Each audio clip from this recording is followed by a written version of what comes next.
And this week in national news, one of the top stories is about where is the war of words with the U.S. heading.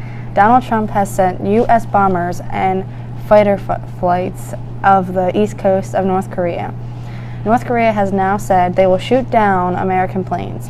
Kim Jong-un also has said that he will carry out a test of a nuclear bomb somewhere in the Pacific. Both President Trump and Kim Jong-un has been mocking each other, Trump calling Kim Little Rocket Man and uncalling Trump a senile old man. Now to Frankie with international news. Hello, I'm Frankie, and this week around the world, Iraqi Kurds have voted overwhelmingly for independence with 72% turnout and 92% of votes for an independent state. The vote, however, is non-binding and will not bring immediate independence.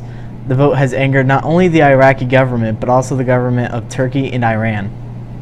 There has been a recent fervor for independence amongst the Kurds as they reclaimed mass amounts of land from the Islamic State in northern Iraq, which happens to be rich in oil.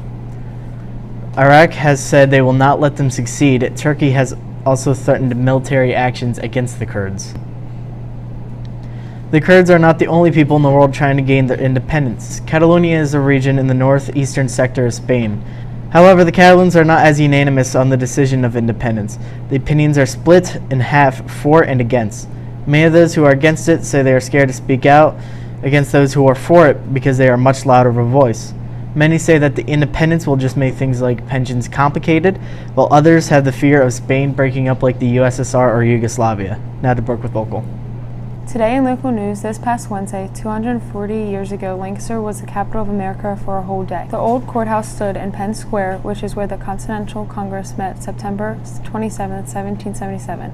Congress chose Lancaster to be its headquarters after fleeing Philadelphia, which the British were invading. The only reason Lancaster didn't last as a capital was because it wasn't big or secure enough to hold Congress. That's all with local news. Now with Austin with politics. This week in politics, the Senate announced that they will not be voting on the repeal for Obamacare. Republican leaders said that they do not have the number of votes in order to pass the repeal. This could be considered a failure to Donald Trump because President Trump said he would definitely repeal Obamacare. In the upcoming weeks, Republican leaders and President Trump will be focusing on tax cuts. Now to business with Kyle. Hi, I'm Kyle, and this week in business, many cruise lines are stopping their normal routes and sending aid to Puerto Rico. These ships are being sent with food, water, and medicine in the aftermath of Hurricane Maria. Carnival, the world's largest cruise line, is already sending supplies to other areas of the Caribbean. This aid is also being backed with a base pledge of $10 million for those affected, but not just Puerto Rico.